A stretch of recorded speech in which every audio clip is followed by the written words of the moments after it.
Decode நேயர்களுக்கு எனது அன்பு வணக்கங்கள். நான் உங்கள் ஜோதி பாபு. சமீபமா நம்ம ரிதன்யா கேஸ் ரிலீஸ் ஆகி பார்த்தோம். பெரிய அதிர்வலைகளை உண்டாக்குச்சுன்னு தான் சொல்லணும். ஏன்னா வரதட்சணையால இப்படி ஒரு கொடுமை நடக்குமா? அதுவும் 300 பவுன், அதாவது 500 பவுன் பேசின இடத்துல 300 பவுன் போட்டதுனால இந்த மாதிரியான பல பிரச்சனைகள் நடக்குமா? ஒரு பெண்ணிற்கு, ஒரு வீட்டுக்குள்ள இருக்கிற மாமனார், மாமியார், புருஷன் எல்லாருமே சேர்ந்து இந்த மாதிரியான ஒரு டார்ச்சர் ஒரு பெண்ணை பண்ண முடியுமா அப்படிங்கிற அளவுக்கு யோசிக்க வச்ச ஒரு கேஸ் அது.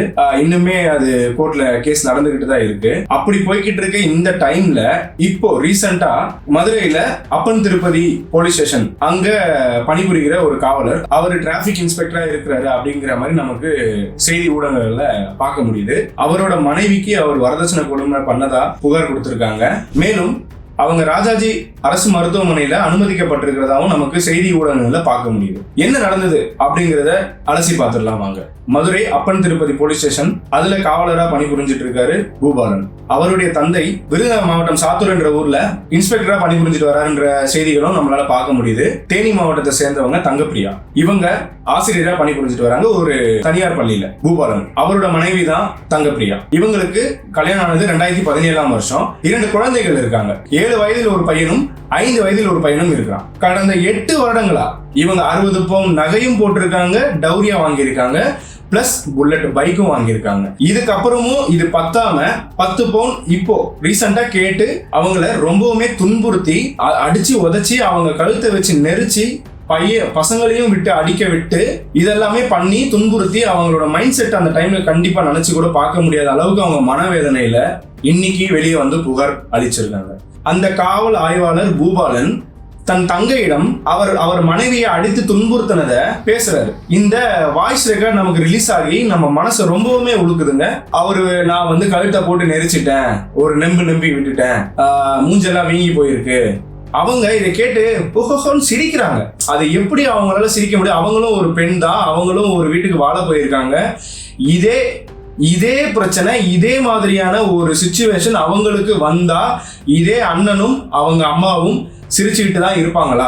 கண்டிப்பாங்க. எல்லாருக்குமே அவங்களுக்கு வந்தாதான் அந்த வலிகள் புரியும், தெரியும் என்பது இதுல இருந்து நம்ம புரிஞ்சுக்கலாம். நான் வாயை வச்சு கீறி விட்டுட்டேன், வாயெல்லாம் ஒரே ரத்தமா இருக்கு, வாயை வச்சு பொத்தி பேசாத சொல்லி வாயை பொத்தினதுனால அவ வாயெல்லாம் ரத்தமா இருக்கு, நான் கீறி விட்டதுனால அப்படின்னு சொல்லிட்டு இருக்காரு. இது எல்லாமே அவர் தங்கையிடம் பேசின வாய்ஸ் கால்ல இருந்து தான் நமக்கு தெரிய வருது. வீடியோட எண்டிங்ல கண்டிப்பா நம்ம அந்த ரெக்கார்டிங்கை கேட்போம். கண்டிப்பா நான் போடுறேன், நீங்க எல்லாருமே கண்டிப்பா கேளுங்க. ரொம்பவுமே போட்டு மனசை உழுக்குதுங்க. என்ன எனக்கு ஒண்ணுமே புரியல. இந்த நாட்டுல இந்த ஜெனரேஷன்ல எவ்வளவு கஷ்டங்கிறது பெண்ணை பெத்தவங்களுக்கு ரொம்பவே தெரியும் நினைக்கிறேன். அப்படி இருக்கிற ஒரு சிச்சுவேஷன்ல பெண்ணை பெத்து கல்யாணம் பண்ணி கொடுத்ததுக்கு அப்புறமா நீங்க போட்டது பத்தல, எனக்கு இன்னும் வேணும் அப்படின்னு கேட்கறாங்க. தங்கம் பணம் வச்சு எதையுமே சாதிக்க முடியாதுங்க. நம்ம லக்ஷ்மி மேம் சொன்ன மாதிரி தங்கம் பணம் நிலையான அன்பை எப்பயுமே காட்டாது அப்படிங்கிறது தாங்க உண்மை. நான் என் லைஃப்ல நிறைய பேர் பார்த்திருக்கேன். பொண்ணை கட்டி கொடுத்துட்டாங்க அப்படின்னா அவங்க அடிமை, அவங்க எது பண்ணாலுமே தப்பு, அவங்க எது பண்ணாலுமே பிரச்சனை, அவங்க வந்து கை அசைச்சாலும் குத்தம், கால் அசைச்சாலும் குத்தம்னு சொல்ற ஆட்கள் இன்னுமே இருக்கதான் செய்யறாங்க. அதுல ஒரு விஷயமா தான் இந்த விஷயம் வெளியே வந்திருக்கு. ஒரு தங்கை, அதாவது அவங்களுமே ஒரு பெண், இவர் அண்ணன் சொல்லும் போது நீங்க அப்படி பண்ணாதீங்க, ஏதாவது ஆயிடுச்சுன்னா நமக்கு கஷ்டம், அவளும் ஒரு பெண் தானே, அவளுக்கும் ஒரு வலி இருக்குமே, ஒரு மனிதாபிமானமே இல்லையா? அவங்க அண்ணனோட ஒய்ஃப் அப்படிங்கிறத ஒதுக்கி தள்ளிட்டு அவங்கள ஒரு மனுஷியா மதிச்சிருந்தா கூட இந்த அளவுக்கு இன்னைக்கு அவங்க போய் அட்மிட் ஆகுற அளவுக்கு, அதாவது ரொம்ப சீரியஸான கண்டிஷன்ல அவங்க அட்மிட் ஆயிருக்காங்க. அவரோட தங்கை சொல்றாங்க, வாய் பேசினா அப்படிதான், அதெல்லாம் அடிச்சு சுழிச்சு விட்டுரு. என்னங்க இது? எனக்கு ஒண்ணுமே புரியல. அவங்களும் ஒரு மனுஷங்க, அவங்கள பெற்றவங்களும் ஒரு அம்மா அப்பா தான், அவங்களுமே மனுஷங்க தான். தான் பிள்ளை எவ்வளவு கஷ்டப்படுதுங்கிறது அவங்களுக்கு எவ்வளவு கஷ்டமா இருக்கும், இதை கேட்கும் போது எவ்வளவு கஷ்டமா இருந்திருக்கும். அவங்க இப்ப அடிபட்டு ஹாஸ்பிட்டல் அட்மிட் ஆயிருக்காங்க. அதை பார்க்கும்போது எவ்வளவு அவங்களுக்கு மனவேதனையா இருக்கும். இது மனிதாபிமானமே அற்ற செயலுங்க. இது மக்களை காப்பாற்ற வேண்டிய காவல் ஆய்வாளர், ஒரு மனைவியவே மனுஷியா மதிக்காத ஒரு ஆளு மக்களை எப்படி மதிச்சிருப்பாருன்றது கண்டிப்பா என்னால சொல்ல முடியலங்க. எப்படி சொல்றதுன்னு எனக்கு தெரியல.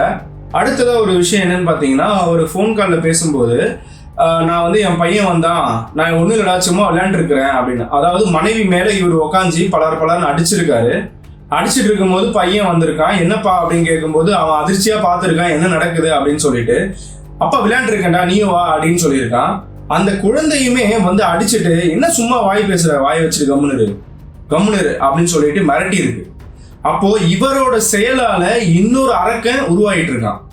அதுவுமே இவருக்கு ஒரு நாலேஜ் இல்லாம பண்ணிட்டு இருக்காரு. அந்த நேரம் அந்த பெண்ணுக்கு மனநிலை எவ்வளவு ஒரு பாதிக்கப்பட்ட ஒரு நிலைமையில இருந்திருக்கும் பாருங்க.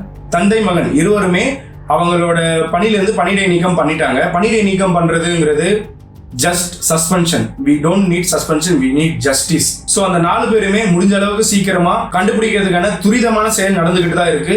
3 தனிப்படைகள் அமைச்சு தேடிட்டு இருக்காங்க. கண்டிப்பா அவங்க சீக்கிரமா கிடைச்சிருவாங்க. நம்ம ஜஸ்டிஸ் கண்டிப்பா இதுல கிடைக்கும் அப்படிங்கறத நம்ம நம்புவோம். எல்லா கேஸுமே முடியும் போது ஜஸ்டிஸ் கிடைக்கும்ங்கிறது தான் நம்மளோட ஆசையா இருக்கு. ஆனா நடக்கிறது என்னவோ வேறையா தான் இருக்கு.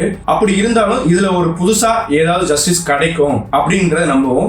பூபாலனும் அவங்க தங்கச்சியும் பேசிக்கிட்ட அந்த வாய்ஸ் கால் வந்து நான் அட்டாச் பண்றேன்னு சொல்லியிருந்தாங்க. அது மட்டும் இல்லாம பூபாலனோட மனைவியும் மாமனாரும் பேசிக்கொண்டது, அதாவது மாமனார் கிட்ட உங்க பையன் இப்படிலாம் பண்ணிக்கிட்டு இருக்காரு அப்படிங்கறத அவங்க அவர்கிட்ட சொல்லிக்கிட்டு இருக்காங்க.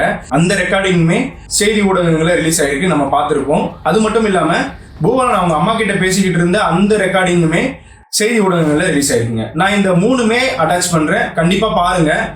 இந்த நாடு எதை நோக்கி போய்கிட்டு இருக்கு அப்படிங்கறத நீங்களே யோசிச்சு பாருங்க. சட்டம் எல்லாருக்குமே பொதுவானதுங்க. தப்பு செஞ்சவன் தண்டனை அனுபவிச்சுதான் ஆகணும். அது யாரா இருந்தாலுமே சட்டத்தின் பார்வையில் தப்பிக்க முடியாதுங்கிறத மக்கள் எல்லாரும் நம்புறாங்க. அது இந்த விஷயத்துல கண்டிப்பா கரெக்டா நடக்கும் அப்படிங்கறத நம்பி இந்த வீடியோவை முடிச்சுக்கிறேங்க. நன்றி. கொரியா தாக்குதல் இன்னும் மீண்டு வரல நானு. அதான் என்ன வாயெல்லாம் வீங்கி கிடக்காமல, அது எப்படி இப்போ வந்திருக்க? அவ வாய் வீங்கி போயிருக்கா, மூஞ்சியும் முகமே மாறி போச்சு. அழுதழுதா?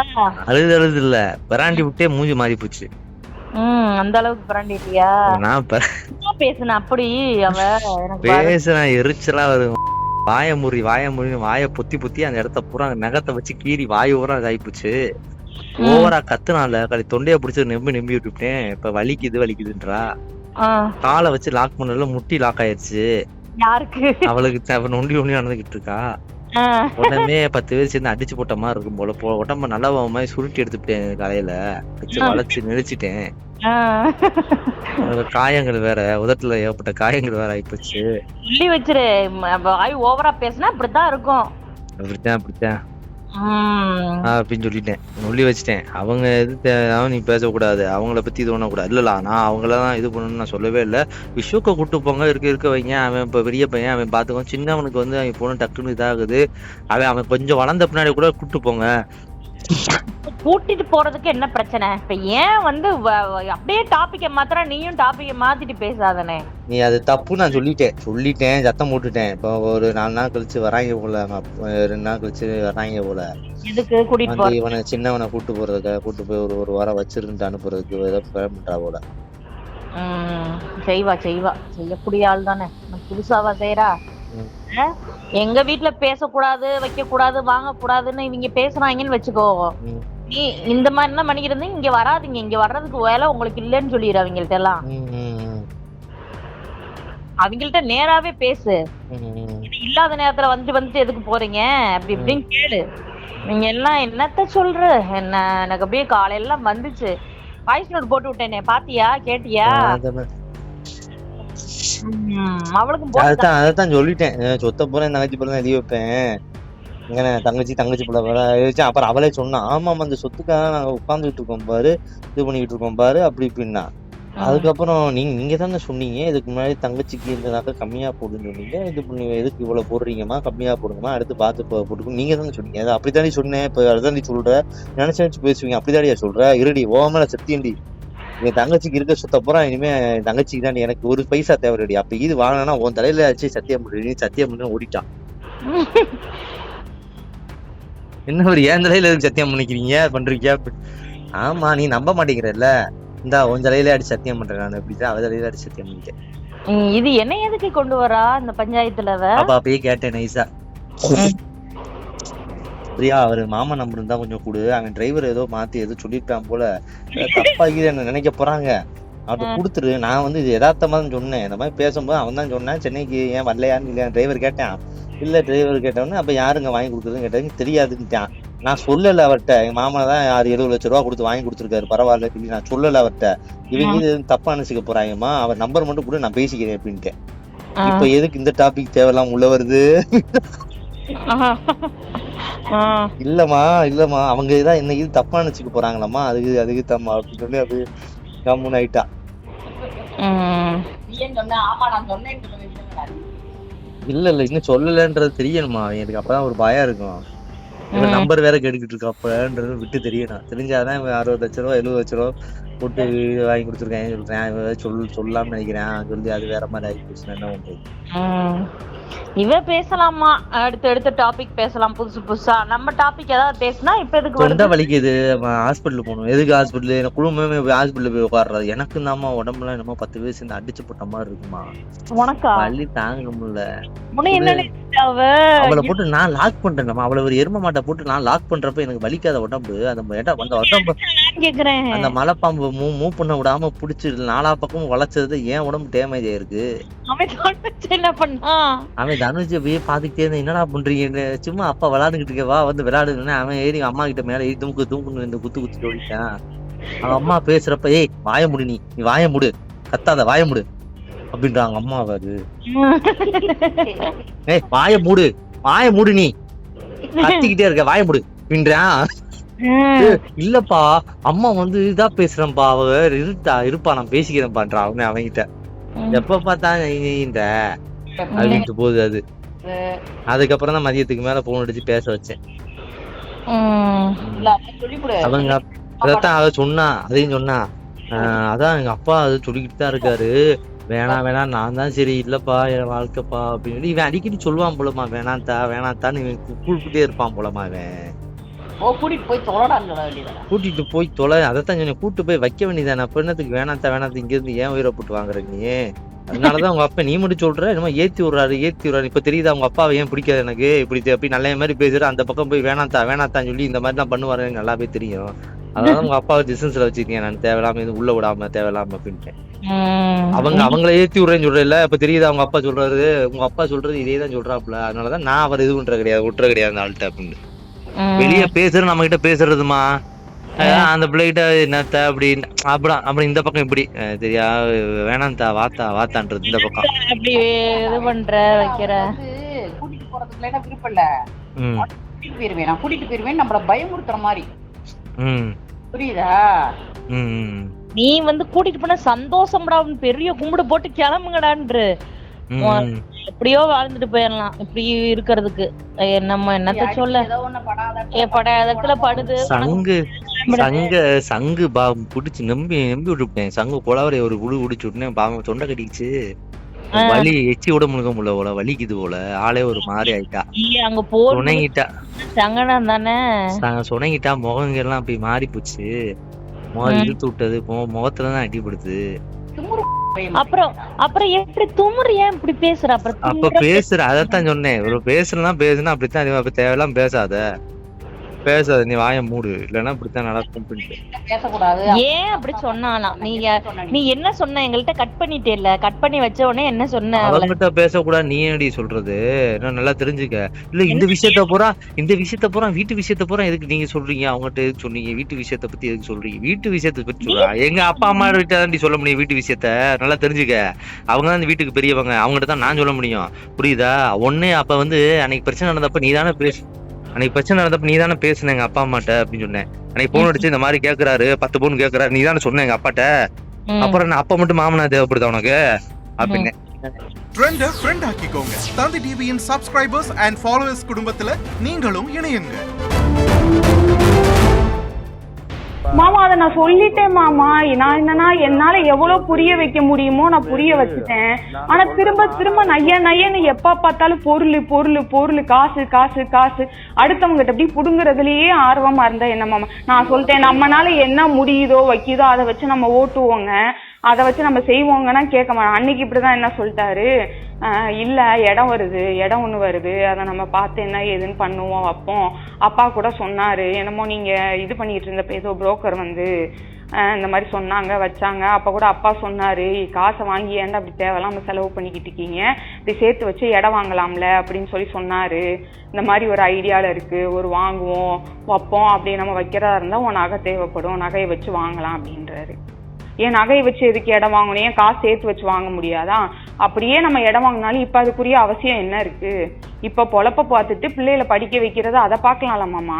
அடுத்தவங்க இல்ல கண்ணே மாமா வீடு கட்டுறாங்க, கண்ணே மாமா வந்து இப்படி வீடு கட்டுறாங்கன்னா அவங்க அக்கா நகையை வச்சு தான் கட்டுறாங்க. அதே மாதிரி அத்தை நீங்களும் வந்து ஏதோ அப்போ இடம் வாங்குறப்ப நகையை வச்சு தான் வாங்கினீங்களா?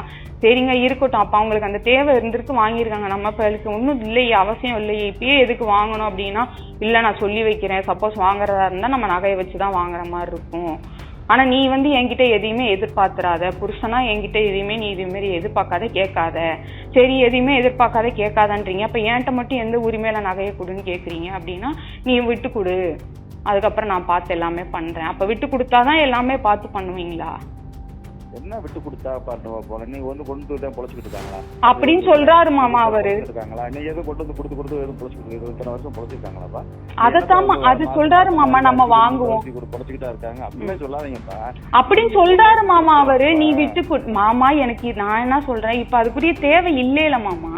அது நம்ம வரப்ப நான் என்ன சொல்ல தரமாட்டேன்னு சொல்லல மாமா, அதுக்குரிய இது வரப்ப நம்ம பாப்போங்க. இப்ப எதுக்குங்க அகலக்கால் வச்சுக்கிட்டு வேணாங்க பாப்போங்கன்னு சொல்றேன்.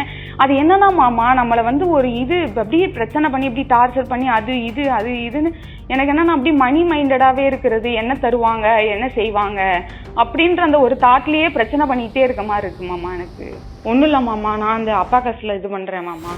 அதுல வர காசுல மாசம் மாசம் ஒரு 2000 ரூபாய் போட்டு நகை சீட்டு போடுறேன் மாமா. இப்போ முடிஞ்சு சரி அது அதை வந்து நான் எடுத்துக்கிறேன், எனக்கு நான் மோதிரம் சரி எடுத்துக்கங்க. இப்படிதான் அந்த காசு எடுக்கிறான் இல்ல கேட்டாரு, இது வரைக்கும் நீ என்ன பண்ணிருக்க எனக்கு செஞ்சிருக்கன்னாரு. சரி ஒண்ணும் இல்லைங்க அதை நீங்க எடுத்துக்கங்க அப்படின்னு. சரி விடு நான் எடுத்துக்கிறேன் அப்படின்னு. நான் என்னன்னா மாமா என்னோடது எல்லாமே வந்து என்னோடது ஒன்னதுன்னு இல்லாம மேம்போக்காதாம போகும். இவர் என்னன்னா என்கிட்ட எதையுமே கேட்காத, என்கிட்ட எதையுமே நீ செய்யாத, நீ விட்டு கொடு, நீ செய், நம்ம இடம் இது நகை வச்சு நம்ம வாங்குவோம், நம்ம நகை வச்சு வாங்குவோம் இப்படின்னே போறாருமா. இந்த இடம் வந்து இப்போ 2 நாளைக்கு முன்னாடி பேசினாரு. இன்னைக்கு வந்து என்னன்னா வந்து மாமாவை அதை செய்ய சொல்லு, மாமாவை அதை பண்ண சொல்லு. நீ நார்மலா வந்து நீ நார்மலா மாமாட்ட பேசுறப்ப பேசுத, இவனுக்கு ஒரு 5 பவுனு அவனுக்கு ஒரு 5 பவுன் போட சொல்லு, இத்தனை தட்டு வைக்க சொல்லு, இத்தனை இது பண்ண சொல்லு, வைக்க சொல்லு, செய்ய சொல்லுன்றாரு. கல்யாணம் ஆனதுல இருந்து எனக்குரிய செலவு, மெடிக்கல் செலவு எல்லாமே ஒரு செலவுக்குன்னு சொல்ல வரல மாமா, ஒரு அன்பா இருக்கட்டும், ஒரு அரவணைப்பா இருக்கட்டும், எல்லாமே அவங்க கிட்டதான் மாமா எனக்கு கிடைச்சிச்சு. இவர்கிட்ட இருந்து நான் கிடைச்சிச்சுன்னு நான் சொல்லவே மாட்டேன். நானு அன்னைக்கு இப்படிதான் முடியலன்னு படுத்திருக்கேன். இல்ல எனக்கு டியூட்டி இருக்கு, நான் டியூட்டிக்கு போகணும், அவங்க அப்பா வந்து கொண்டு வந்து பார்க்க சொல்லிட்டேன்ட்டார். இதே சூழ்நிலையில இவர் இருந்து எனக்கு வேலை இருக்குன்னு நான் போனா நீங்க ஏத்துக்கீங்களா? அதுக்கு எங்க அப்பா ஒன்றும் சொல்லலை. சரி வாப்பா வா, நீ வா வந்து நான் பாக்குறேன், ரெஸ்ட் எடு, நீ வந்து ரெஸ்ட் எடுன்னு தான் சொல்லிட்டு போனாரு. கேட்டா நான் போன்ல விசாரிச்சேன்ல அப்படின்றாரு. பெரியா ஒரு புடிச்சுக்க, அவனுடைய வேலை காலையில போறேன் வர்றேன் செய்கிறேன் படுக்கிறேன் எந்திரிக்கிறேன் ஓடுறேன். ஆமா கரெக்ட் மாமா, நீங்க சொல்றது கரெக்ட் மாமா. அவர் வேலை போலீஸ் வேலை பாக்குறாரு வைக்கிறாரு, என்னால வந்து விட்டுட்டு போக முடியலன்னு சொல்றீங்கல்ல. அன்னைக்கு வந்து நான் வீட்டுல இருந்து கிளம்புறேன்னு சொல்றேன், 1/4 மணி நேரம் கேட்டு வந்தேன்னு சொல்லிட்டு நான் என்னென்ன எடுத்துட்டு போறேன், என்னென்ன பொருள் எடுத்துட்டு போறேன், என்னென்ன திங்ஸ் எடுத்துட்டு போறேன் மனக்கொண்டு எல்லாமே பார்த்து வீட்டுல நான் கிளம்புறதுக்கே ஒரு 3/4 மணி நேரம் ஆச்சு. 3/4 மணி நேரமா இங்கனக்குள்ளேயே இருந்து இதுக்கெல்லாம் நேரம் இருக்கும். ஆனா பொண்டாட்டியை வந்து விட்டுட்டு ஹாஸ்பிட்டல்ல பாக்குறது, அட்லீஸ்ட் கொண்டு வந்து விடலாம்ல, ஹாஸ்பிட்டல்ல வந்து கொண்டு வந்து விட. ஆட்டோல ஏறி போனேன் மாமா, வீட்டுலதான் இருந்தாரு. வீட்டுலதான் இருந்து வீட்டுல ரொம்ப நேரமா இருந்து போன் பேசிட்டு எல்லாம் முடிச்சுட்டு தான் போனாரு. ஆனா அந்த டயத்துக்கு பொண்டாட்டியை கொண்டு வந்து ஹாஸ்பிட்டல்ல இறக்கி விடக்கூடாதா?